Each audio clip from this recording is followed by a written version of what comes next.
Depuis les périodes les plus reculées de l'Antiquité, il existe un enseignement remarquable, universel dans son application et éternel dans sa sagesse. On en a trouvé des fragments dans les hiéroglyphes sumériens, ainsi que sur des tablettes et des pierres datant de quelques 8 ou 10 000 ans. Certains symboles, comme le soleil, la lune, l'air, l'eau et d'autres forces de la nature, remontent à une époque encore plus ancienne, antérieure au cataclysme qui a mis fin à l'ère pléistocène. On ne sait pas si cet enseignement n'est pas encore plus vieux de quelques milliers d'années. Étudier et mettre en pratique cet enseignement revient à faire renaître dans le cœur de chaque homme une connaissance intuitive, susceptible de lui permettre de résoudre ses problèmes individuels et les problèmes du monde. On retrouve des traces de cet enseignement dans pratiquement toutes les civilisations et toutes les religions. Ces principes fondamentaux étaient enseignés en Perse, en Égypte, au Tibet, en Chine, en Palestine, en Grèce et dans beaucoup d'autres pays. Mais c'est par les Esséniens qu'il a été transmis de la manière la plus pure. Cette mystérieuse fraternité a vécu entre le 2e ou le 3e siècle avant Jésus-Christ et le 1er siècle de notre ère sur les bords de la mer Morte en Palestine et du lac Mare Otis en Égypte. En Palestine et en Syrie, les membres de la fraternité étaient connus sous le nom d'Esséniens, et en Égypte sous celui de thérapeutes, c'est-à-dire de guérisseurs. La partie ésotérique de leur enseignement est exposée dans l'Arbre de vie, les communions esséniennes avec les anges et la paix aux 7 chemins, parmi d'autres textes. L'enseignement exotérique, ouvert à tous, est retracé dans le livre 1 de l'Évangile essénien et dans les manuscrits de la mer Morte récemment découverts. On ignore l'origine de la fraternité et on ne sait pas avec certitude l'étymologie du nom essénien. Pour certains, il vient d'Esnoch ou Enoch, qui serait le fondateur de cette fraternité, car il aurait reçu le premier les communions avec le monde des anges. D'autres considèrent que ce nom provient de Esraël, c'est-à-dire le peuple élu de Dieu, à qui Moïse apporta les communions qui lui avaient été révélées sur le mont Sinaï par le monde des anges. Mais quelle que soit leur origine, il est certain que les Esséniens ont vécu pendant de longues années sous le régime d'une fraternité, peut-être sous d'autres noms et dans d'autres pays. L'enseignement se retrouve dans le Zend Avesta de Zarathustra, qui en tira un modèle de comportement suivi pendant des millénaires. Il est aussi à l'origine des concepts fondamentaux du brahmanisme, des Védas et des Upanishads. Les systèmes indiens des yogas puisent à la même source. Plus tard, Bouddha exprima essentiellement les mêmes idées, et son arbre sacré du Bodhi est lié à l'arbre de vie des Esséniens. Au Tibet, on retrouve encore la filiation de cet enseignement dans la roue de la vie tibétaine. Les pythagoriciens et les stoïciens de la Grèce antique suivirent aussi les principes et une bonne partie du mode de vie essénien.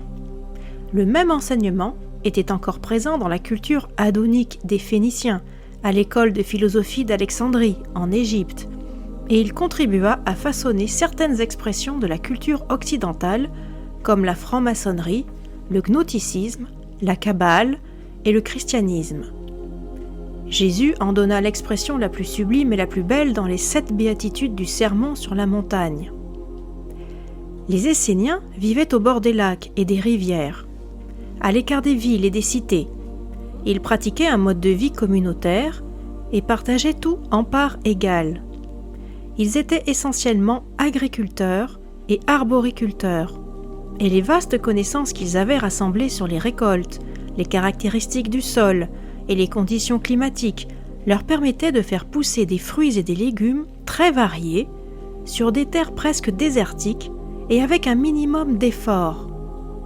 Ils n'avaient ni serviteurs, ni esclaves, et auraient été les premiers à condamner l'esclavage en théorie et en pratique.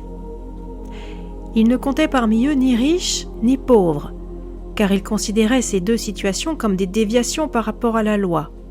Ils avaient créé un système économique propre, entièrement fondé sur la loi, et dont la réussite témoignait que tous les besoins alimentaires et matériels de l'homme peuvent être satisfaits sans conflit, par la seule connaissance de la loi. Il consacrait beaucoup de temps à étudier à la fois les textes anciens et des branches spéciales du savoir, en particulier celles liées à l'éducation, à la guérison et à l'astronomie.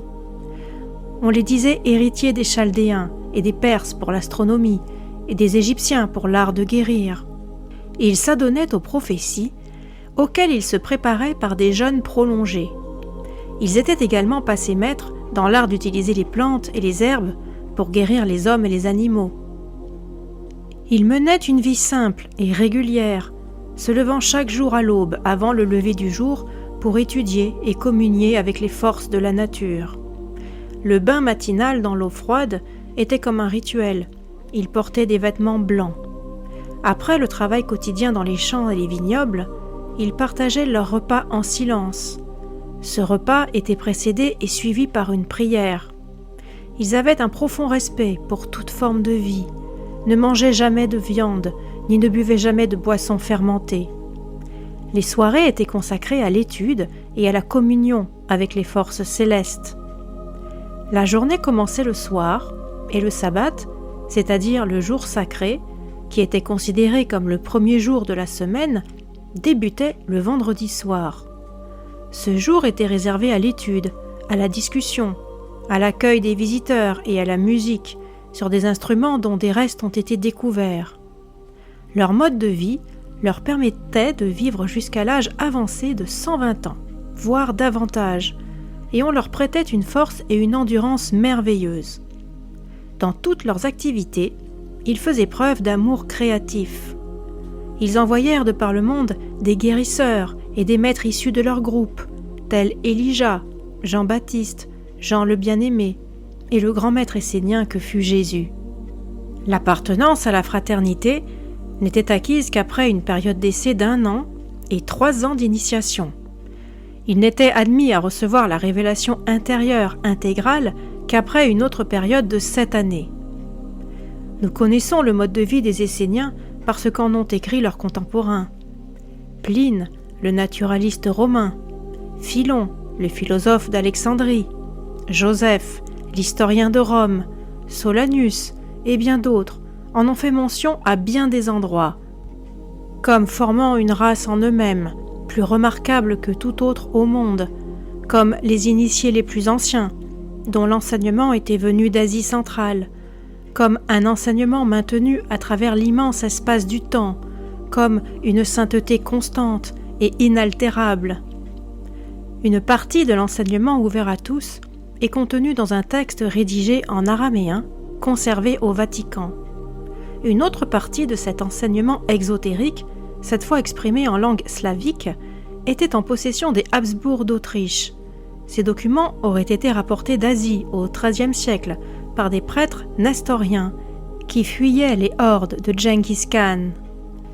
Des échos de cet enseignement existent aujourd'hui sous diverses formes, dans certains rituels de l'ordre maçonnique, dans le symbole du chandelier aux 7 branches, dans le salut « La paix soit avec vous », en usage depuis l'époque de Moïse, et même dans les 7 jours de la semaine qui ont perdu depuis bien longtemps leur signification rituelle. Un enseignement aussi ancien et persistant à travers les âges ne saurait être l'œuvre d'un individu ou d'un peuple. C'est bien plutôt l'interprétation, à travers une succession de grands maîtres, de la loi de l'univers, la loi fondamentale, aussi éternelle et immuable que la course des étoiles, identique aujourd'hui à ce qu'elle était il y a 2 ou 3 000 ans, et toujours applicable aujourd'hui. L'enseignement expose la loi. Il montre que l'homme se crée toutes sortes de problèmes quand il s'en détourne et indique la méthode à suivre pour les surmonter.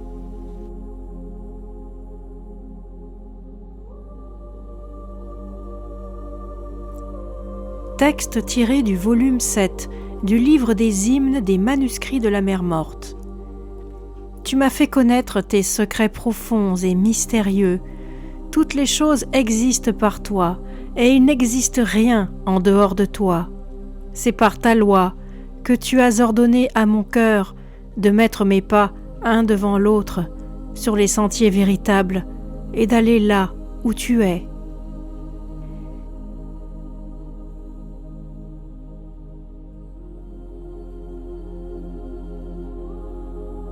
Texte tiré du manuel de discipline des manuscrits de la Mer Morte. La loi a été plantée pour récompenser les enfants de la lumière par une paix curative et abondante, par une longue vie, par des semences riches de bénédictions éternelles, par une joie éternelle dans l'immortalité de la lumière éternelle.